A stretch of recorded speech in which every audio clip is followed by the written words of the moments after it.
दोस्तों, इंसान जैसा कर्म करता है वैसा ही फल प्राप्त होता है। आपने यह तो सुना ही होगा, जैसी करनी वैसी भरनी। मित्रों, जो जैसा कर्म करता है उसको वैसा ही फल प्राप्त होता है। जिस व्यक्ति की जिस तरह की सोच होती है उसी के अनुसार उसके कर्म होते हैं, और जैसा उसका कर्म होता है उसे वैसा ही फल मिलता है। दोस्तों, यह कहानी बहुत ही ज्ञानवर्धक है। इसको सुनने के बाद मनुष्य को कर्मों का फल कैसे मिलता है पता चल जाएगा। नमस्कार दोस्तों, एक गुरु का आश्रम था। एक बार जब वह गुरु अपने शिष्य को उपदेश दे रहे थे, तब उसके आनंद नाम के शिष्य ने पूछा कि गुरुदेव, कर्मों का फल कैसे मिलता है और जरा समझाइए। तब गुरुदेव आनंद से कहते हैं, भंते, हमने अपने जीवन में जो कुछ भी पाया, जो कुछ भी खोया, वह इसी दुनिया का था और वह यहीं पर रह जाएगा। हमारे साथ कुछ भी नहीं जाएगा। हम खाली आए थे, हम बिल्कुल खाली जाएंगे। और जो लोग अपने मन से बिल्कुल खाली होकर जाते हैं, वास्तव में उनके अंदर ज्ञान का दीप जल जाता है। वो आगे चलकर दूसरे जन्मों में निर्वाण की स्थिति को प्राप्त कर सकते हैं। लेकिन उससे पहले तुम्हें इस जीवन की निरर्थक को समझना होगा। यहाँ पर कुछ भी पाना या कुछ भी खोना कोई मायने नहीं रखता।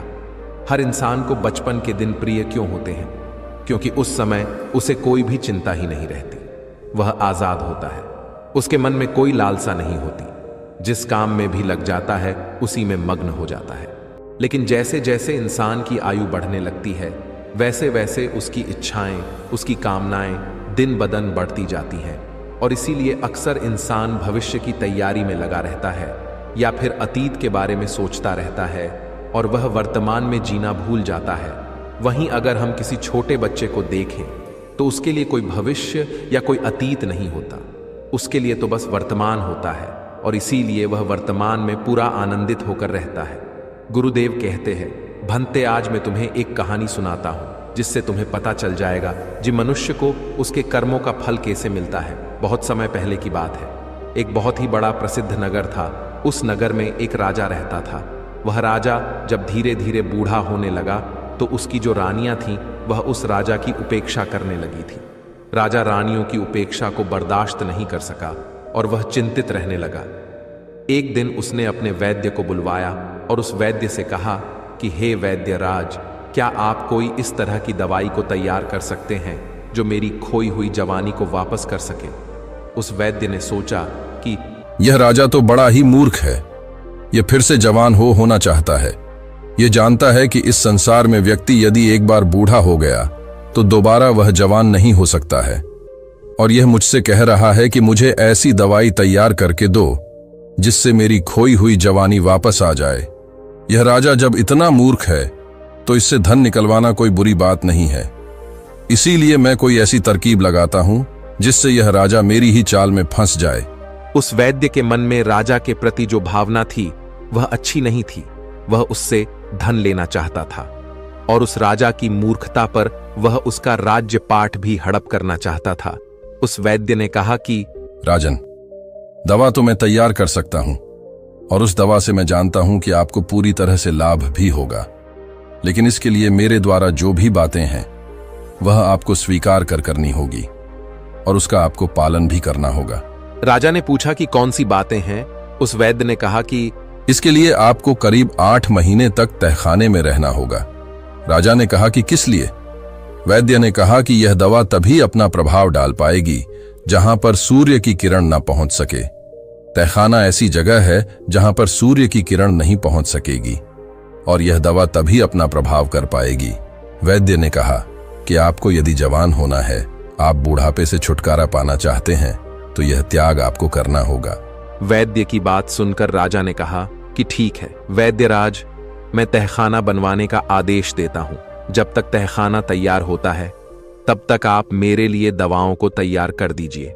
राजा की बात को सुनकर वैद्य कहने लगा कि हे राजन, तहखाना तो आप तैयार करवाएंगे, लेकिन मेरी एक शर्त और भी है, वह भी आपको माननी होगी। उस तहखाने में आपको अकेले रहना होगा और आपके सेवक जो भी आप तक दवा और भोजन पहुंचाएंगे वह केवल तहखाने के दरवाजे पर ही रख करके वापस चले आएंगे। यदि आपको यह सारी चीजें मंजूर हो तो मैं दवा को तैयार करूं। राजा उस वैद्य की बात को सुनकर कि पूरी तरह से तैयार हो गया और मन ही मन राजा खुश हो रहा था कि मेरी जो खोई हुई जवानी है वह वापस आ जाएगी। और वैद्य मन में यह सोच रहा था कि यह राजा इतना मूर्ख है, मैं इससे काफी धन लूट लूंगा और इसके बाद इसके राज्य पर मेरा ही शासन हो जाएगा, क्योंकि राजा जब मेरे कहने के अनुसार तहखाने में चला जाएगा तो राज्य का जो भी कार्य है वह मेरे हिसाब से चलेगा। यही सोचकर उस वैद्य ने राजा को तहखाने में पहुंचा दिया और उसका उपचार करने का वह ढोंग करने लगा। उसने राजा से कहा कि हे राजन, अब कुछ ही दिनों के बाद आपका बूढ़ापा दूर होने वाला है और आपके स्वास्थ्य पर बहुत बड़ा प्रभाव पड़ने वाला है। अभी तक जो यह खाल आपकी लटकी हुई है, जो चेहरे पर आपकी झुर्रियां हैं, यह सब जाने लगेंगी और आपका शरीर बहुत ही बलशाली और एक जवान इंसान की तरह हो जाएगा। आपकी रानियां जब आपको देखेंगी तो एकाएक देख करके वह पहचान भी नहीं पाएंगी। इस तरह से परिवर्तन आपके शरीर में होगा। वह वैद्य अपनी इस तरह से चालाकी दिखा रहा था कि मानो वह स्वयं ही भगवान हो। उस वैद्य की बात को सुनकर राजा बड़ा प्रसन्न हुआ और कहने लगा कि हे वैद्यराज, हम तो यही चाहते हैं, यदि मेरी खोई हुई जवानी फिर से वापस हो जाए तो मैं तुम्हें मुंह मांगा इनाम दूंगा और इतना धन दूंगा कि तुम्हारी आने वाली पीढ़ियां भी मालामाल हो जाएंगी। एक तरफ तो वह वैद्य राजा को जवान बनाने का ढोंग करता रहा और दूसरी तरफ जंगल के रास्ते से एक सुरंग को खुदवा करके उस तहखाने से मिलवा दिया। इसके बाद वह किसी ऐसे व्यक्ति की तलाश करने लगा जो राजा का बिल्कुल हमशक्ल हो, जिसकी शक्ल राजा से मिलती जुलती हो, लेकिन वह व्यक्ति जवान होना चाहिए। एक दिन वैद्य जब जंगल के रास्ते से होकर जा रहा था, तभी देखा कि नदी के तट पर स्नान करता हुआ एक व्यक्ति वैसा ही दिखाई दिया जैसा वह चाहता था, जिसकी शक्ल सूरत बिल्कुल उस राजा से मिल रही थी। वह जो वैद्य था वह उस व्यक्ति के पास पहुंचा और कहने लगा कि हे नौजवान, लगता है कि इस नगर में पहली बार आए हो और तुम कहां के रहने वाले हो। उस व्यक्ति ने कहा कि श्रीमान जी, आपने बिल्कुल ठीक पहचाना है, मैं इस नगर में पहली बार आया हूं, लेकिन आप मुझसे यह सब क्यों पूछ रहे हो। वैद्य ने कहा कि मैं आपसे इसलिए पूछ रहा हूं कि तुम मुझको अपना मित्र समझ लो। अगर तुम मेरा कहना मानोगे और मेरे काम के लिए तुम तैयार हो जाओगे तो मैं तुम्हें इस नगर का राजा बना सकता हूं। वैद्य की बात को सुनकर वह जो युवक था वह आश्चर्यचकित हो गया। वह कहने लगा कि आप कैसी बातें कर रहे हो, क्या आपका दिमाग सही नहीं है। उस वैद्य ने कहा कि नहीं, मेरा दिमाग पूरी तरह से सही है और मैं इस राज्य का वैद्य हूं। मेरा राजा पर बहुत बड़ा प्रभाव है, मैं जो चाहता हूं वही कर सकता हूं। उस व्यक्ति ने कहा कि यह तो बड़ी खुशी की बात है, जब आप इतने प्रभावशाली व्यक्ति हैं तो आप मुझे राजा बना सकते हैं, लेकिन राजा बनने के लिए मुझे क्या करना होगा। वैद्य ने कहा कि सिर्फ कुछ दिनों के लिए तुम्हें मेरे द्वारा बताया गए एक तहखाने में रहना होगा, लेकिन जैसे ही तुम तहखाने से जब बाहर आओगे तो सीधे राज सिंहासन पर जाकर के बैठ जाओगे और तुम इस राज्य के राजा बन जाओगे। वैद्य की बात को सुनकर कि वह व्यक्ति कहने लगा, लेकिन ऐसे कैसे में राजमहल में जाकर सीधा राजा के सिंहासन पर बैठ जाऊं, मुझे तो यहां कोई जानता भी नहीं है। अगर किसी ने मुझे इस गुस्ताखी के लिए पहचान लिया और जेल के सलाखों में कैद कर दिया तो कौन मुझे बाहर निकालेगा। वह युवक थोड़ी देर के लिए तो डर गया था, लेकिन वैद्य ने जैसे तैसे उस व्यक्ति को इस काम के लिए मना लिया और कहा कि तुम बस मेरा कहना मानोगे तो कुछ ही समय में इस राज्य का राजा बन जाओगे। उस व्यक्ति ने कहा कि मुझे आपका यह प्रस्ताव स्वीकार है, बता दीजिए मुझे कितने दिनों तक इंतजार करना पड़ेगा। उस वैद्य ने कहा कि तुम्हें कुछ ही महीनों के लिए तहखाने में रहना होगा, इसके बाद तुम्हारा इंतजार खत्म हो जाएगा। बहुत कम समय में ही तुम्हारा इंतजार खत्म हो जाएगा, ज्यादा से ज्यादा 1-2 महीनों तक तुम्हें तहखाने में रहना होगा। इसके बाद मेरी जो भी योजना है उसी के अनुसार मैं अपना काम करूंगा। उस व्यक्ति ने कहा कि ठीक है, पास ही में एक गांव पड़ता है, उसी गांव के बाहर एक झोपड़ी है, वहीं पर मैं ठहरा हूं। यदि आप चाहे तो किसी भी युवक को या खुद आकर के मुझे वहां से बुलवा सकते हैं। उस वैद्य ने कहा ठीक है। फिर वह वैद्य वहां से वापस आया और अपनी योजना को तेज कर दिया। एक रात की बात है कि उसने जो वह बूढ़ा राजा था उसके खाने में चुपके से जहर मिला दिया और उस जहर के कारण जब उस राजा की मृत्यु हो गई तो वह जो वैद्य था वह राजा की लाश को कंधे पर लाद करके सुरंग के रास्ते से बाहर निकल गया और जंगल में जाकर के एक बड़ा सा कुआं था उसी में राजा की लाश को फेंक दी और फिर वही सुरंग के रास्ते उस व्यक्ति को उस तहखाने में ला करके वहां बिठा दिया और उसे कहने लगा कि तुम्हें यहां कुछ ही दिन जो भी कष्ट है वह सहना पड़ेगा। जैसे ही तुम्हारी दाढ़ी और मूछें बड़ी हो जाएंगी और फिर तुम एक राजा के जैसे दिखाई देने लगोगे, मैं तुम्हें इस तहखाने से बाहर निकाल करके सीधे राजभवन में पहुंचा दूंगा और तुम इस तरह से रहना कि जैसे बूढ़ापे से छुटकारा पाकर तुम नई तरह से जवान हुए हो। उस व्यक्ति ने कहा कि यदि मुझे किसी ने पहचान लिया तो क्या होगा? वैद्य बहुत ही चालाक था। उसने उस आदमी से कहा कि यह सब का तुम मुझ पर छोड़ दो, जो भी होगा मैं संभाल लूंगा। तुम्हें सिर्फ इतना करना है कि मैं जो भी कह रहा हूं, जैसा भी कह रहा हूं, उसी के अनुसार तुम्हें चलना है। उस व्यक्ति ने कहा, ठीक है, आप जैसा कहेंगे या आप जैसा कह रहे हैं मैं वैसा ही करूंगा। इसके बाद वह वैद्य वहां से निकलकर के राज दरबार में पहुंचा और जो भी वहां पर मंत्री और सभासद थे उन सबके पास पहुंच करके कहा कि आप सभी के लिए एक बहुत खुशखबरी की बात है। मेरी दवाओं ने महाराज के ऊपर ऐसा असर किया है कि महाराज फिर से जवान हो गए हैं। कल वह महल में आएंगे और आप लोग उनके स्वागत के लिए तैयार रहना। फिर वहां के मंत्री गण कहने लगे, हम अपने राजा के नए रूप का भरपूर स्वागत करेंगे। फिर वहां से वैद्यराज सीधा रानियों के दरबार में पहुंच गया और वही बात उन दोनों रानियों से भी कही। इस बात को सुन के दोनों रानियां प्रसन्न हो गईं। उन्होंने वैद्य को बहुत सारा धन निकाल करके दिया। योजना के अनुसार अगले ही दिन वह वैद्य तहखाने से उस व्यक्ति को ला करके राजमहल के सिंहासन पर बिठा दिया। फिर उस नए राजा को सभी रानियां और वहां के मंत्री देख करके हैरान हो जाते हैं, क्योंकि वह राजा बिल्कुल एक युवा पुरुष दिखाई देने लगा था। फिर भी उनकी दोनों रानियां और उनके मंत्री इस बात से सहमत हो गईं कि यही उनके राजा है।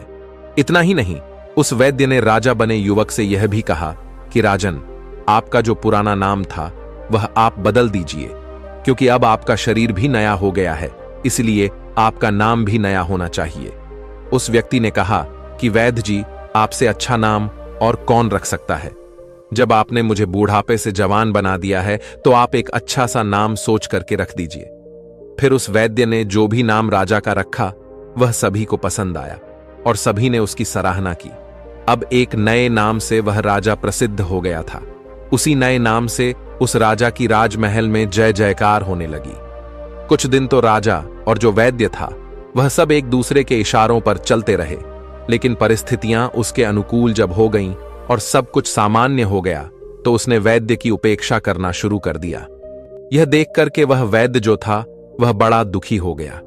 एक दिन उसने एकांत में राजा से कहा कि राजन, सिंहासन प्राप्त करते ही मेरी उपेक्षा करना शुरू कर दिया। आपको याद है कि क्या वचन आपने मुझको दिया था? वह राजा कहने लगा कि कैसा वचन की बात कह रहे हो? वैद्य ने कहा कि मैं उसी वचन की बात कह रहा हूं जो आपने मुझसे पहले वादा किया था। आप भविष्य में राजकाज मेरे ही आदेश के अनुसार चलाएंगे, लेकिन आप तो मुझसे कुछ भी नहीं पूछते हैं। राजकार्य में तो अब मंत्रियों के परामर्श से ही चलाते हो। फिर राजा ने उस वैद्य से कहा, तुम वैद्य राज्य हो, मंत्री नहीं, इसलिए तुम्हारा परामर्श लेना मेरे लिए आवश्यक नहीं है। इस बात को सुनकर वैद्य क्रोधित हो गया और चेतावनी भरे हुए स्वर में कहने लगा कि हे राजन, यह मत भूलिए कि इस सिंहासन पर मैंने आपको प्रतिष्ठित किया है। मेरे ही प्रयास के कारण आप इस राज्य के राजा बने हुए हो। फिर सिंहासन पर बैठे उस व्यक्ति ने कहा कि तुम झूठ बोल रहे हो, तुम कैसी बातें कर रहे हो? तुम मुझे राज सिंहासन पर बैठाने वाले कौन होते हो? यह राज सिंहासन मैंने अपने पूर्व जन्म के कर्मों से प्राप्त किया है। मैंने अच्छे कर्म किए, त्याग किया, तपस्या किया और उसी का प्रमाण है कि मैं आज राजा बना हुआ हूं। यह सिंहासन हमें अपने पूर्व जन्मों के तप के और त्याग के फल स्वरूप प्राप्त हुआ है। वैद्य ने कहा, यह आप कैसी बातें कर रहे हो? उस व्यक्ति ने कहा कि समय आने दो, सब कुछ पता चल जाएगा और इसका प्रमाण भी तुम्हें मिल जाएगा कि मैंने कैसे अपने पूर्व जन्म के कर्मों के अनुसार इस राज्य के सिंहासन को प्राप्त किया है। राजा की बात को सुनकर वैद्य वहां से चला गया। वह मन ही मन राजा को कोसने लगा कि धोखेबाज कहता है उसके पूर्व जन्म के तप के स्वरूप सिंहासन उसे मिला है। समय आने दो, मैं देख लूंगा कि तेरे तप और त्याग का कैसा तुमको परिणाम मिला है। धीरे धीरे समय बीतता गया। एक दिन राजा नाव में विहार करने के लिए अपने मंत्री और उस वैद्य के साथ नदी के किनारे पहुंचा। वहां उसने नदी के जल में बहते हुए 4 कमल पुष्प देखे। फिर उसने आदेश देकर वह चारों फूल नदी में से निकलवाए। फिर ध्यान से उन्हें देखता हुआ कहने लगा, आश्चर्य, यह फूल तो बिल्कुल सोने के लगते हैं। जीवन में मैंने कभी इतने अद्भुत कमल के फूल नहीं देखे। उसने कहा कि हां राजन। मंत्री ने भी राजा की सहमति जताई। ऐसे फूल तो मैंने पहली बार देखे हैं। देखिए तो इनमें कैसी सुंदर पीली पीली किरणें निकल रही हैं। इन्हें तो आपको अपने सरोवर में लगवाना चाहिए। राजा ने वैद्य की ओर इशारा करते हुए कहा कि वैद्यराज, आप तो वनस्पति शास्त्र के बहुत ही गहरे जानकार हैं। बहुत सी जड़ी बूटियों को आप देखते ही पहचान लेते हैं कि यह कौन सी जड़ी बूटियां हैं, और जाकर के उस स्थान का पता तो लगाइए जहां से यह फूल नदी में बह करके आए हैं, और यदि हो सके तो इनके कुछ बीज भी ले आइएगा। मैं इन्हें अपने सरोवर में लगवाना चाहता हूं। कोई और अवसर होता तो वह वैद्य जाने से मना कर देता, किंतु इतने मंत्रियों की उपस्थिति में वह कैसे इनकार कर सकता था। यदि इनकार करता तो उसकी योग्यता पर प्रश्न चिन्ह लग जाता। सब यही सोचते कि इस वैद्य को वनस्पति शास्त्र का कोई भी ज्ञान नहीं, यह वैद्य तो केवल पाखंडी है, इसे कुछ भी मालूम नहीं है। इस तरह से कि उसकी हंसाई न हो जाए, यही सोच करके वह वैद्य तैयार हो गया।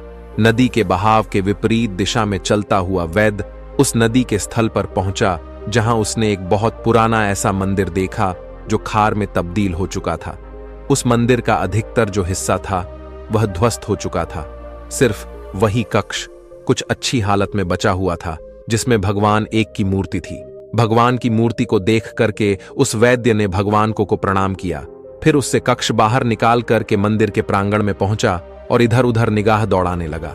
तभी उसकी नजर एक बरगद के वृक्ष पर पहुंच गई। वह बरगद का पेड़ बहुत ही विशाल था। नदी के किनारे वह उगा हुआ था। उसकी कुछ शाखाएं तो नदी के जल के ऊपर फैली हुई थीं। तभी उसकी नजर वृक्ष की एक शाखा पर लटके हुए एक मानव के कंकाल पर जाकर के अटक गई।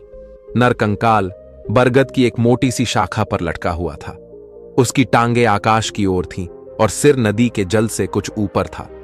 फिर वह वैद्य उस नर कंकाल के समीप गया और वह सोचने लगा कि यह कैसा कंकाल है और किसका है, और क्यों विपरीत अवस्था में लटका हुआ है। क्या इसके उल्टा लटकने में कोई रहस्य छुपा हुआ है? वैद्य यह सब बातें सोच ही रहा था कि अचानक मौसम बदल गया। आकाश में काले घने बादल छा गए। हवा का प्रवाह तेज होने लगा। देखते ही देखते तेज आंधी के साथ घनघोर बरसात शुरू हो गई। बरसात में भीगने से बचने के लिए वह जो वैद्य था वह बरगद के मोटे तने के नीचे खड़ा हो गया। फिर एकाएक लटकती हुई उसकी नजर फिर उस कंकाल के ऊपर जाकर के टिक गई। बरसात की बूंदें जब उस कंकाल को भिगो रही थीं और तब उस कंकाल को स्पर्श करके वर्षा का जो जल था वह नदी में नीचे गिरता तो उससे स्वर्ण कमल पैदा हो जाते थे। यह देख करके वह वैद्य आश्चर्य में था। बारिश जब बंद हुई तो वह वैद्य लटकते हुए कंकाल को छूने का प्रयास किया। तभी अचानक नर कंकाल शाखा से अलग होकर के नदी के जल में जाकर के गिर गया और गहरे जल में जाकर के वह वहीं विलीन हो गया। वैद्य जब वापस लौटा तो आकर के उसने जो भी बात उसके साथ जो भी घटना हुई थी वह सब कुछ आकर के उस राजा को बता दी। सुनकर के राजा के चेहरे पर मुस्कान आ गई। उसने वैद्य से कहा कि वैद्यराज, जिस नर कंकाल को तुम देख करके आ रहे हो वह पूर्व जन्म में मेरा ही शरीर था। मैंने अपने पूर्व जन्म में उस बरगद के वृक्ष पर उल्टा लटक करके वर्षों तक भगवान की तपस्या करता रहा। मैं एक योगी था। तपस्या के दौरान ही मेरी मृत्यु हो गई थी। वर्षों तक उल्टा लटके रहने के कारण मेरा शरीर सूख गया था और मेरा शरीर नर कंकाल में तब्दील हो चुका था, और अब तो वह नर कंकाल भी शेष नहीं रहा। अच्छा हुआ जो मेरे पूर्व शरीर को मुक्ति मिल गई। राजा की इन बातों को सुनकर उस वैद्य ने कहा, पर मेरी एक शिकायत अब भी है। आपसे मेरे प्रयासों से आप राजा बने और आप अभी भी मेरी उपेक्षा कर रहे हो। उस राजा ने कहा कि हे वैद्य राज, यही तो तुम्हारा भ्रम है। मैंने तुम्हें बताया तो है कि राज्य पद मुझे मेरे पूर्व के जन्म के कर्मों के फल के कारण मिला है। उस वैद्य ने कहा कि तो मेरे प्रयास का कोई मतलब नहीं है। राजा कहने लगा कि तुमने जितने काम किए सब अपने स्वार्थ के कारण ही किए हैं। मैं तो तुम्हारी कुछ बातों को भी जानता हूं, जिनके कारण मैं तुम्हें सूली पर भी चढ़ा सकता हूं। लेकिन मैं ऐसा नहीं करूंगा, क्योंकि तुमने मेरे साथ जो भी किया है और किसी के साथ जो भी किया है, उसका फल तो तुम्हें ईश्वर देगा। यह सुनकर के वैद्य जो था वह भय से कांपने लगा। राजा ने जब उसे कांपते हुए देखा तो वह कहने लगा कि डरने की कोई बात नहीं है।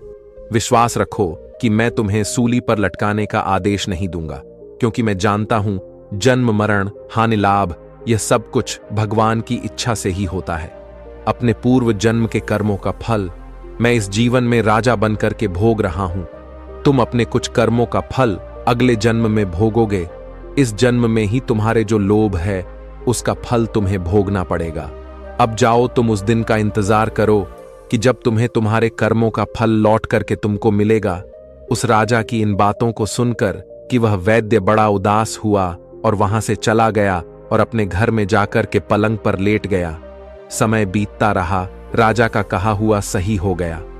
कुछ महीनों के बाद वह जो वैद्य था वह जंगल में जड़ी बूटियां ढूंढने के लिए गया। संयोग से वह उसी कुएं के पास पहुंच गया जहां उसने उस वृद्ध राजा की लाश को कुएं में फेंका था।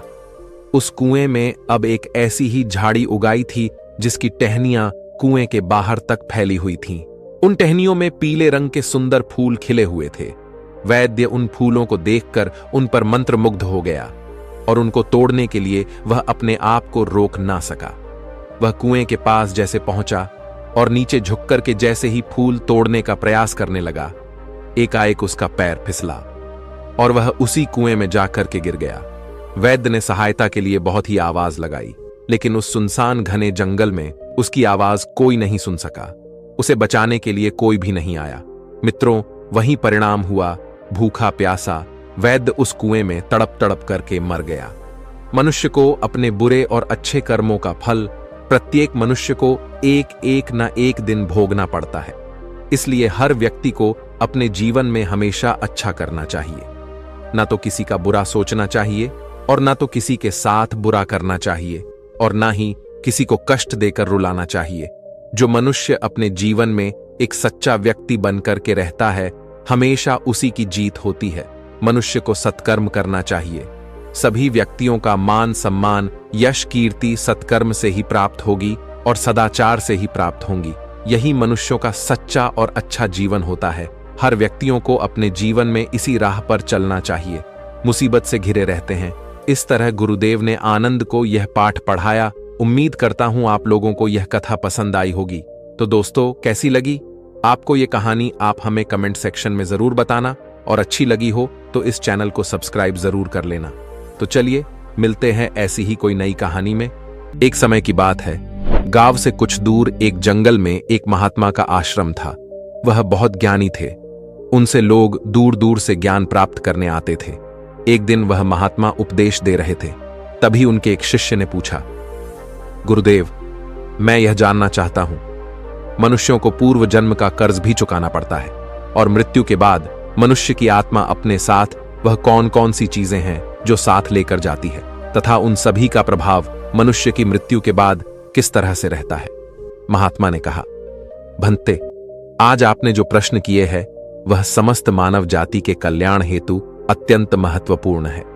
यह सत्य है कि मनुष्य को अपने पूर्व जन्म का कर्ज अवश्य ही चुकाना पड़ता है और मृत्यु के बाद भी कुछ ऐसी चीजें हैं जो आत्मा के साथ में ही रहती है और उनका प्रभाव मनुष्य के दूसरे जन्म पर भी पड़ता है। तब शिष्य ने पूछा, गुरुदेव, वह कौन सा कर्ज होता है जो अगले जन्म में भी चुकाना पड़ता है, और वह कौन सी चीजें हैं जो अगले जन्म में भी प्रभाव डालती है? फिर महात्मा ने कहा, आज मैं आपको इसी विषय में एक कथा सुनाता हूं। आप इस कथा को ध्यान लगाकर पूरा सुनोगे तो आपको आपके सभी प्रश्नों के उत्तर अवश्य मिल जाएंगे। आगे महात्मा कहते हैं, एक समय की बात है, किसी नगर में संतोष नाम का एक ब्राह्मण रहता था और उसकी पत्नी का नाम शकुंतला था। वह अत्यंत गरीब घर में जन्मा था, लेकिन वह अत्यंत बुद्धिमान और मेहनती था। जब वह निर्धन था तब उसे धन की अधिक लालसा नहीं थी, लेकिन अपनी मेहनत के जोर पर जैसे जैसे उसके पास धन का संग्रह होने लगा, तब वह दिन रात उस धन को बढ़ाने की चिंता में डूबा रहता था। उसकी पत्नी रूपाली भी धन की अत्यधिक लालची स्त्री थी। आप तो जानते ही हैं कि धन की लालसा ऐसी होती है जो बढ़ते धन के साथ साथ बढ़ती ही जाती है। संतोष अब ऐसा सोचता था कि काश उसे कोई ऐसी युक्ति मिल जाए जिससे कुछ ही दिनों में धन में हजारों गुना बढ़ोतरी हो जाए। पहले वह धन को चंचल और हाथ का मैल समझता था और कहता था, धन का क्या है, वह तो हमेशा आता जाता रहता है। लेकिन तब वह मूर्ख था। अब उसकी आंखें खुल गई थीं और वह धन का अत्यधिक संग्रह करने लगा। उस धन से दान, धर्म आदि करने लगा तथा वह साधु और मेहनतों की सेवा में लगाता था। पहले उसकी ईश्वर में बड़ी ही श्रद्धा थी, किंतु समय बीतने के साथ साथ धन के लालच की भड़कती हुई ज्वाला ने उसके अन्य सभी सद्गुणों को भी जला दिया। धन की लालसा ने उसकी अंतरात्मा को हमेशा के लिए नष्ट कर दिया। पहले जब भी संतोष के द्वार पर कोई साधु महात्मा आते तो उसका मुख फूलों की तरह खिल उठता था, परंतु अब आदर सत्कार के समय मुख पर निराशा और मायूसी ही रहती थी। एक बार की बात है, संध्या का समय था। संतोष के द्वार पर एक साधु आकर रुके और बोले, हे पुत्र, मैं एक यात्री हूं और आगे हरिद्वार को जाना है। आज की रात बिताने के लिए साधु को स्थान मिल जाए तो अच्छा होगा। मैं बड़ी ही आशा से आपके द्वार पर आया हूं। उस साधु का मुख संतोष की मूर्ति था, आंखों में अमृत और मुंह में शहद सी मिठास, जिस कारण से संतोष का हृदय भक्ति भाव से भर गया। वह उन्हें प्रणाम करते हुए बोला, जरूर महात्मा जी, आपकी सेवा करना तो मेरा परम धर्म है। तब वे साधु मुस्कुराते हुए कहते हैं, बेटा, आजकल के समय में तुम्हारे जैसे भक्ति भाव वाले पुरुष बड़ी मुश्किल से ही मिलते हैं। इस संसार से धर्म का भाव ही जैसे उठ गया है। इस प्रकार से साधु के मुख से अपनी प्रशंसा सुनकर संतोष का हृदय खिल उठा। उसको ऐसा प्रतीत हुआ मानो उसे स्वर्ग में ही स्थान मिल गया हो। उसके होठों पर शब्द आ ही गए थे, लेकिन उन्हें दबा दिया और उनसे कहा, महाराज, अगर हम आप जैसे संतों की सेवा नहीं करेंगे तो इस मानव जीवन का क्या लाभ। ऐसा कहते हुए संतोष उन महात्मा को अपने घर के अंदर ले गया। जब उन्होंने घर में प्रवेश किया तब संतोष ने उनके स्वागत सत्कार में कोई कमी नहीं छोड़ी। खाने के लिए स्वादिष्ट भोजन बनवाया, नाना प्रकार की मिठाई बनवाई। उसके बाद दाल और सब्जियों में इतना घी डाला जैसे नदी की धारा में जल बहता है। भले ही संतोष उन महात्मा को इतने पौष्टिक आहार देने के पक्ष में नहीं था, लेकिन महात्मा की बातों में कुछ ऐसी शक्तियां थीं कि उसके वर्षों पुराने विचार चंद पलों में बदल गए। जैसे सूखी धरती पर एक दिन की बारिश से हरियाली छा जाती है। इस भक्ति भाव से महात्मा का दिल खुश हो गया। रात भर बातें होती रही, ज्ञान और भक्ति की चर्चाएं चलती रहीं। अंत में संतोष ने पूछा कि महात्मा जी, आप साधु कैसे बने? साधु ने हंसकर उत्तर दिया, बेटा, बुढ़ापा आ गया है, अब क्या सारी उम्र गृहस्थी में ही फंसा रहूंगा। कुछ हरि भजन भी तो करना चाहिए। ईश्वर कृपा से बहुत धन कमाया है। मेरे 3 पुत्र हैं और एक कन्या भी है। अब सारी धन दौलत उन्हें बांट दी है और अब तीर्थ यात्रा को जा रहा हूं। फिर कुछ समय के पश्चात संतोष ने साधु की तरफ देखा और पूछा, तो क्या आपने अपना सब कुछ बच्चों को दे दिया या अपने पास भी कुछ रखा है? तभी साधु ने उत्तर दिया, बेटा, मेरे हाथ में जो यह लाठी देख रहे हो, यह अंदर से खोखली है। इसमें मैंने 400 स्वर्ण मुद्राएं डाल रखी हैं। यात्रा में कभी कभी धन की आवश्यकता भी पड़ जाती है। यह कहते कहते साधु को नींद लग गई, लेकिन संतोष की आंखें जाग रही थीं। ये सारी बातें उसकी पत्नी रूपाली ने भी सुनी ली थीं। अब रात्रि का पहला पहर बीत गया था। वह बार बार महात्मा की लाठी को देख रहा था और मन ही मन कुछ सोच रहा था। अब उसके अंदर लोभ लालच की माया का संचार हुआ, किंतु उसकी अंतर आत्मा इस घृणित कार्य को करने से रोक रही थी। लेकिन वही मन की दुरात्मा स्वर्ण मुद्राएं पाने की जिद पर अड़ गई। कुछ समय तक इस संघर्ष में ही उसके मन का बुरा हाल हो चुका था कि तभी उसकी पत्नी उसके पास आकर बैठ जाती है और कहती है, स्वामी, आप किस गहरी चिंता में डूबे हैं? क्या आप भी वही कुटिल मंशा से सोच रहे हैं जो मैं सोच रही हूं? इस महात्मा ने तो अपनी खूब सेवा करवा ली है, अब इन्हें कुछ तो हर्जाना भरना पड़ेगा। तब संतोष कहता है, शकुंतला, मेरे मन में बड़ी ही दुविधा हो रही है। हमारा कर्तव्य है कि अतिथि की सेवा करें, किंतु अगर हम इनके धन को चुराते हैं तो पाप होगा। शायद हमें ऐसा नहीं करना चाहिए। तब उसकी पत्नी कहती है, अजी, आप कैसे फिजूल की बातें कर रहे हो? इस महात्मा की उम्र ढल चुकी है और क्या पता कब यह लुढ़क जाए। वैसे भी अब यह अनाथ हैं और अपना अंतिम समय बिताने के लिए हरिद्वार जा रहे हैं। आप अपने मन को मत रोको और इन स्वर्ण मुद्राओं को ले लो। मुझे लगता है ईश्वर भी यही चाहते हैं, इसी कारण से यह महात्मा यहां पधारे हैं और जो बात सबसे गुप्त रखनी चाहिए उसे ही आपको बता दी है। तब संतोष कहता है, ठीक है। अंततः लोभ ने धर्म को हरा दिया। संतोष ने लाठी उठाई पर उसके हाथ पैर कांप रहे थे। उसकी अंतरात्मा ने एक बार फिर से बड़बड़ाना शुरू किया, लेकिन लोभ के दृढ़ हाथों ने उसे दबा दिया। तभी संतोष और शकुंतला ने लाठी खोली और उसमें से स्वर्ण मोहरों को निकाल लिया और उनकी जगह सामान्य लोहे के सिक्के भर दिए। अगले दिन सुबह महात्मा संतोष और उसकी पत्नी की विनम्रतापूर्वक आज्ञा लेकर स्नान आदि करके अपनी अगली यात्रा के लिए तैयार हो गए। किंतु अभी भी संतोष का दिल धड़क रहा था। उसे डर था कि कहीं साधु को शक ना हो जाए। इस ख्याल से उसका चेहरा पीला पड़ता जा रहा था, लेकिन महात्मा को इस बात की कोई खबर ही नहीं थी। वह तो हंसते हुए बातें कर रहे थे और रात की मेहमान नवाजी के लिए बार बार धन्यवाद दे रहे थे। अपितु जाते समय संतोष ने कहा, महात्मा जी, मेरे यहां संतान नहीं है। कृपया भगवान से प्रार्थना करें कि उनके जैसी ही हमारे यहां संतान हो जाए। वैसे तो हम पापी हैं, हमारी प्रार्थना ओए का कोई असर नहीं हो सकता, किंतु आप तो महात्मा हैं, भगवान आपकी बात जरूर सुनेंगे। तभी मंद मुस्कान के साथ महात्मा ने उत्तर दिया, सुनेंगे या नहीं यह तो वही जाने, लेकिन मैं तुम्हें आशीर्वाद देता हूं कि भगवान तुम्हें संतान दे। इतना कहकर वे महात्मा वहां से चले गए। अब जैसे संतोष के सिर से एक बड़ा बोझ हट गया था। उसे ऐसा लगा जैसे महात्मा के जाने के साथ ही उसके दिल से एक पत्थर हट गया हो। किंतु वे दोनों पति पत्नी इस चोरी के फल से नहीं बच सकते थे। यह बात संतोष का मन और मस्तिष्क भी अनुभव कर रहा था, परंतु वह इस चोरी के प्रकट होने से बहुत डरता था।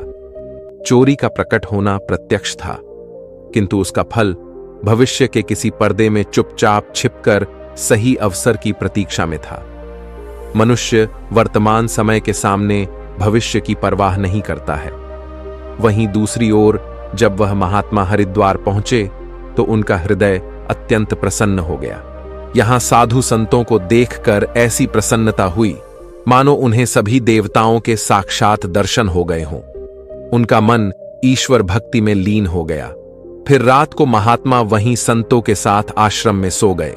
फिर अगले दिन स्नान करके उन्होंने उस मंदिर के मुख्य रसोइये को बुलाकर कहा, मैं यहां श्रद्धा हेतु आने वाले सभी यात्रियों के लिए अन्नदान करना चाहता हूं।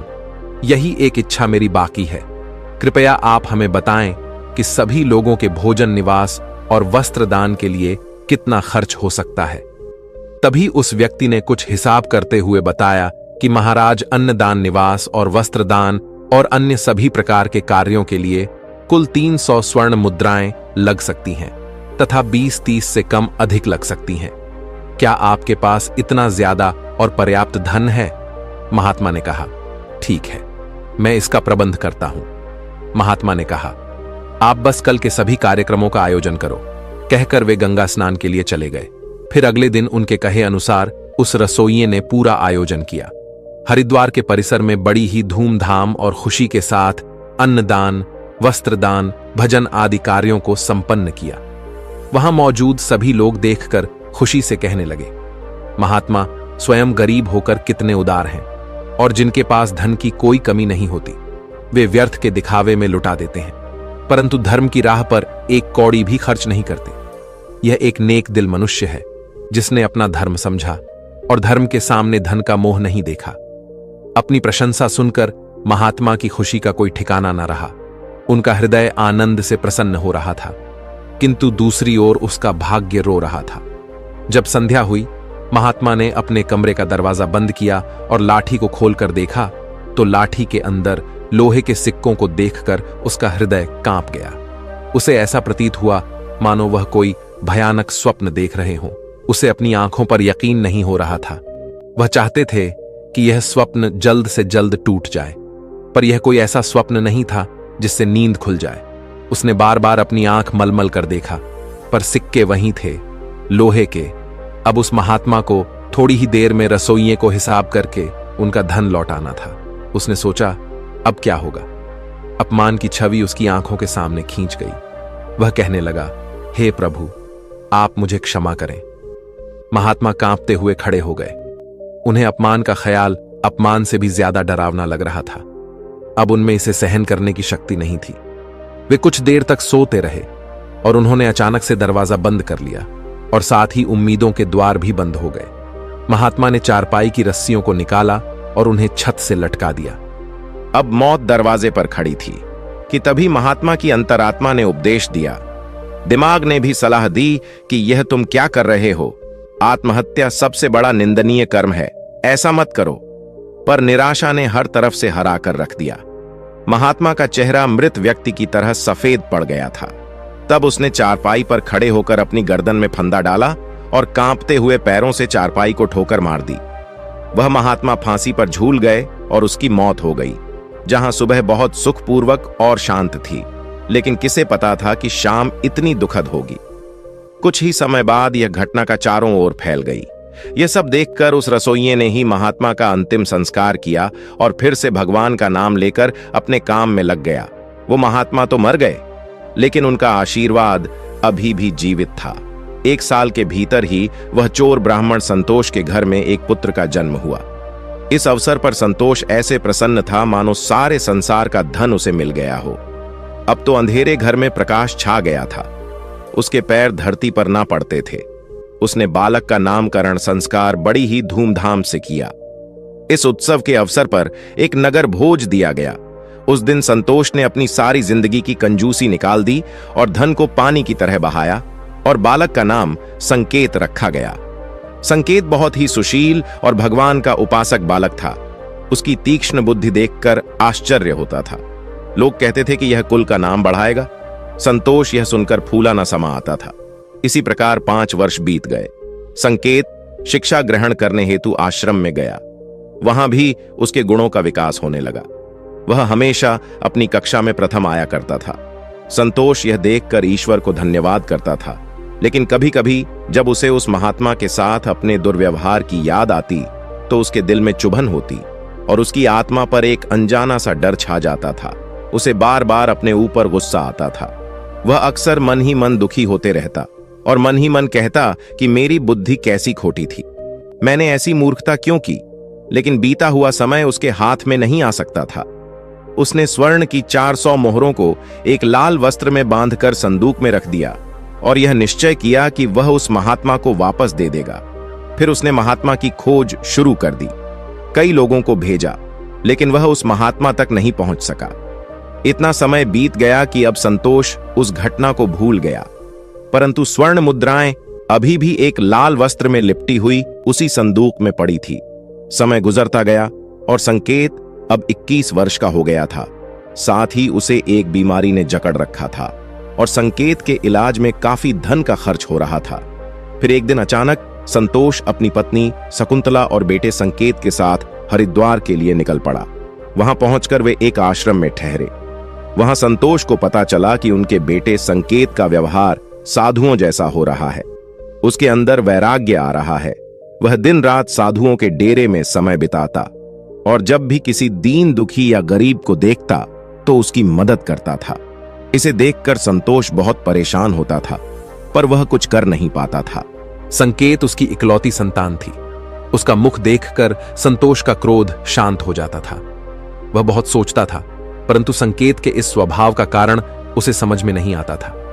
फिर दूसरे दिन संध्या के समय संतोष भजन कर अपने आश्रम की तरफ लौट रहा था कि रास्ते में एक बूढ़ा आदमी उसे रोता हुआ मिला। तब संकेत ने आश्चर्य से पूछा, भाई रोते क्यों हो? तब वह बूढ़ा आदमी कहने लगा, बेटा क्या कहूं, कहते हुए लज्जा आती है। अगर तुम जानना ही चाहते हो तो सुनो। मैं गंगा जी में डूबकर अपना जीवन समाप्त करने जा रहा हूं, क्योंकि मुझे व्यापार में घाटा हुआ है और मेरे सिर पर बहुत सारा कर्ज है। संकेत कहता है, पर यह तो छोटी सी बात है। उस बूढ़े व्यक्ति ने अजीबोगरीब नजरों से संकेत की ओर देखते हुए कहा, मुझे अपना कर्ज चुकाना है, नहीं तो मेरे पास आत्महत्या करने के अलावा कोई विकल्प ही नहीं है। तब संकेत कुछ देर तक चुप रहा। यह मौन उस दुर्भाग्यशाली बूढ़े व्यक्ति के लिए एक उम्मीद बन रहा था। उसके आंसू थम गए और फिर संकेत ने पूछा कि महाराज, आपको कितने धन की आवश्यकता है? कृपया आप हमें बताएं दोस्तों। जब इंसान निराश हताश होता है तब उसे हर कदम पर उम्मीद नजर आती है। उस बूढ़े व्यक्ति ने हिसाब लगाकर जवाब दिया और कहा कि मेरे सिर पर लगभग 400 स्वर्ण मुद्राओं का कर्ज है। संकेत फिर से कुछ देर के लिए चुप रहा। फिर उसने कहा, महाराज, आप चिंता मत करो। आप बस इसी गंगा के तट पर मेरी प्रतीक्षा करो। मैं बस अभी वापस आता हूं। आपके लिए मैं कहीं से धन का संग्रह करके लाता हूं। तब बूढ़े आदमी ने कहा, बेटा, यहीं पास में ही मेरी एक धर्मशाला है, तुम वहीं आ जाओ। उसी समय संकेत भागते हुए वापस आश्रम में आ पहुंचा। उस समय उसके हृदय में हलचल सी मची हुई थी। उसका चित्त व्याकुल था। वह चाहता था कि जितनी जल्दी हो सके बूढ़े बाबा का संकट दूर कर दे। उसे दिव्य शक्ति ने विश्वास दिला दिया था कि इस बूढ़े बाबा की सहायता करना मेरा धर्म है। वह एक विशेष भावुकता के साथ अपने आश्रम पर पहुंचा।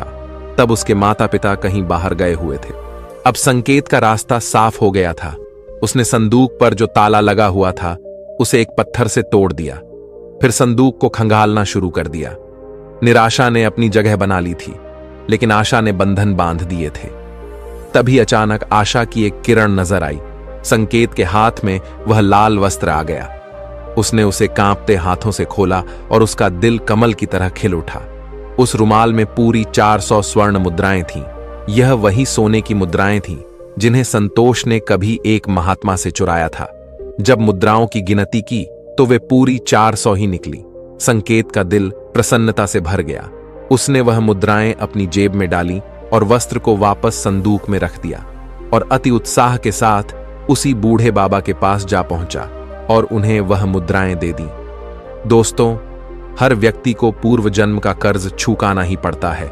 यह बूढ़े बाबा वही रसोइये हैं जिन्होंने उस महात्मा का अन्नदान और भंडारे का आयोजन किया था, किंतु उनके आत्महत्या करने के कारण इनके ही धन की हानि हुई थी। और संकेत वही महात्मा है जो संतोष के घर में जन्म लेकर अपना कर्जा चुकाकर मुक्त हुआ है। दोस्तों, अब आगे सुनो। होनी को कुछ और ही मंजूर था। जब संकेत वापस लौटा तो उसके मन में एक अनोखी शांति थी, मानो कि उसका जन्म इसी कार्य को पूर्ण करने हेतु हुआ था।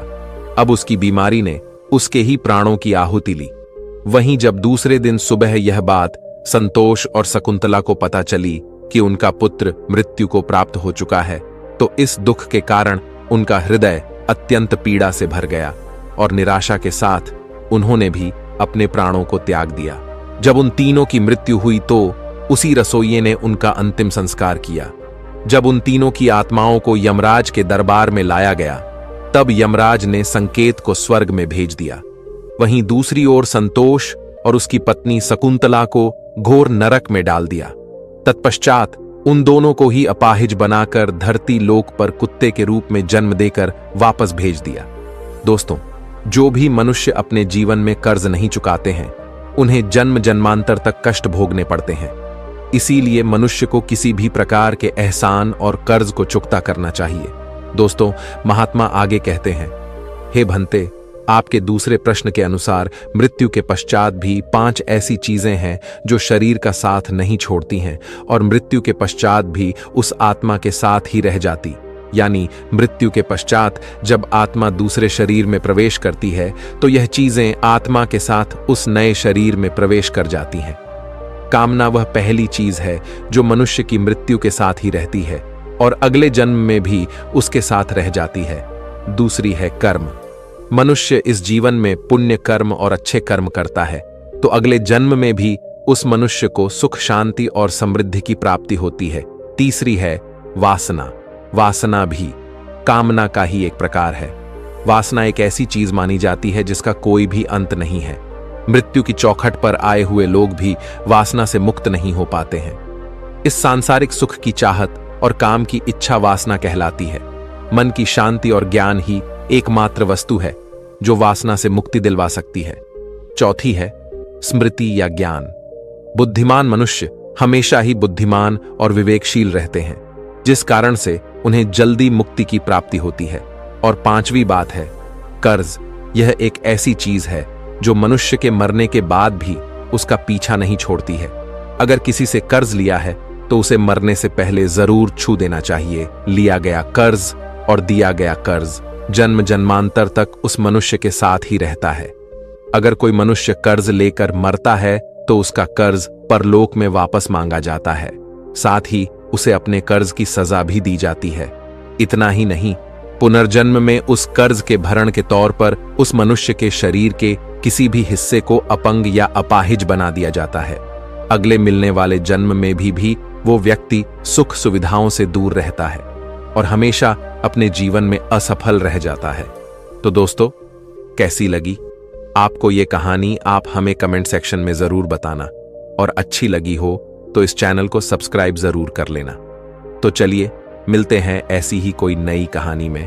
तब तक के लिए अपना ख्याल रखें। धन्यवाद और नमोः बुद्धाय।